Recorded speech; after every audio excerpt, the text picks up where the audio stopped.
Hello Riyan, good evening. তো বিকেলবেলা আমি আমার হাজব্যান্ড দুজনে দেখো চলে এসেছি আমার ছোটো মেয়ের সাথে হোস্টেলে দেখা করতে। তো এখানে ওর হোস্টেলে আর কি রবিবার দিন দেখা করা যায়, তো দেখা করতে চলে এসেছি। এখানে দেখো এটা হচ্ছে বাচ্চাদের খেলার মাঠ, বিকেলে ওরা এখানে খেলা করে গ্রাউন্ডে। তো আমি আমার হাজব্যান্ড চলে যাচ্ছি, জায়গাটা আর কি এরিয়াটা অনেক বড় নিয়ে। তো এখানে স্কুল, হোস্টেল, তারপরে যারা টিচার্স আছে তাদের থাকার জায়গা সব এখানেই আর কি, এর ভেতরেই।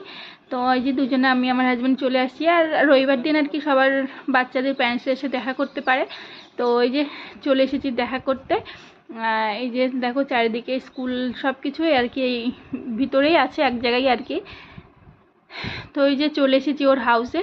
তো এখানে আর কি ভেতরে যেতে দেয় না, এখানে বসেই দেখা করতে হয়। তো এখানে প্রায় 5টা বাজতে গেছে, বাচ্চাদের খেলার টাইম হয়ে গেছে, ওর জন্য সবাই আর কি যে যার রুমের থেকে বেরিয়ে এসেছে, সবাই খেলা করতে যাবে বলে।